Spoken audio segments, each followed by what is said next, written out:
Ang shape na ito, ang tawag dito is rhombus, alright. And then, sundan niyo yung mga lines na mga pinaggagawa ko. Kaya nyo na yan, malalaki na kayo. Okay lang yan kahit walang ruler. Ang tawag dito, freehand drawing or doodling. Alright. So basically, ganito lang ang gagawin nyo para maabuo ng bahay, di ba? Tapos na. It's all done. Amazing. Pero parang may kulang. Anong kulang?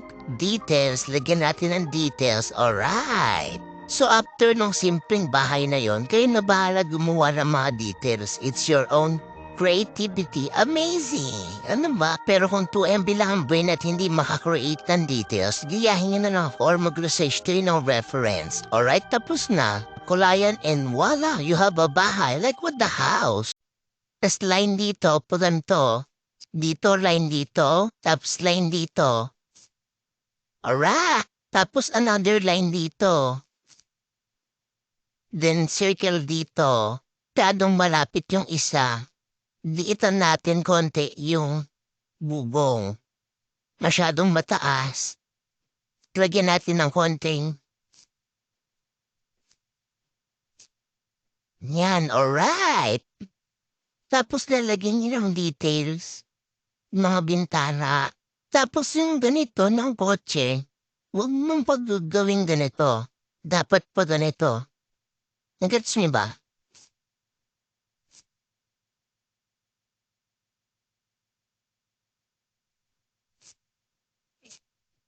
Tentene, humingi ng hirap ay anggel. Ngayon, ikokonect natin yan sila para maging isda. Diba, panis? Tapos tatanggalin yung tulis ng isda ng triangle.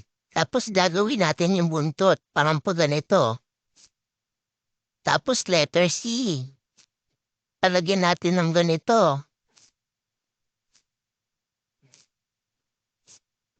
Gayahin nyo na lang yung mga sheet na yan. Ito. Tapos mata, masyadong malawang. Liitan natin. Tapos i-line out mo na friend. Tapos lalagyan mo na ng mga konting details. Kung ayaw mo mag-drawing ng kaliskis, like this, na maliliit.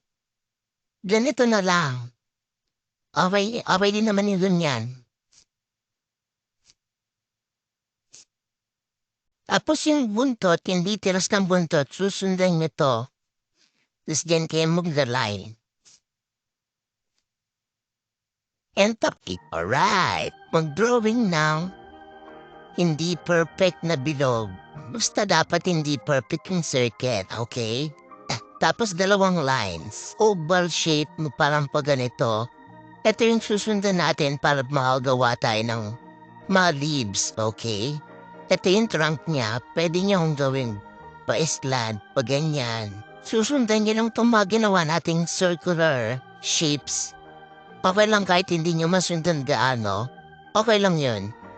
Tapos yung mga tangkay niya. Tapos details na tayo. Dapat mas maraming squiggly line sa baba kaysa sa taas para magkaroon ng depth yung puno. Tapos pababa lahat ng stroke. Pag ganito yung strokes, parang pag ganyan, pero squiggly, pag ganyan. Gets nyo ba? Burahin. And then, lagyan niyo ng dark green sa mga ganito para magkaroon siya ng illusion na pag ganun siya. Paano ba explain? And voila! Tree of Life. Amazing! Yun lang, sana may natutunan kayo. Please follow for more. Magdodrawing kayo ng number 6. Yan, panis. I-drawing nyo to. Huwag number 3 na banayad lang. Panis! Ganito. Tapos ganito. Tapos tangkay. Tapos leaves. Kulayan at ibigay sa crust mo. Yun lang, tapos na. Meron pa akong isang trick. So, triangle lang siya. Parang ganito.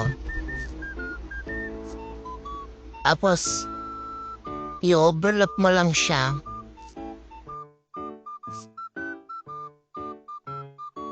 Sana may natutunan kayo. Like and follow for more. Pinang-practice ko pala bago ako mag-video. Kaya, yun lang. Bye.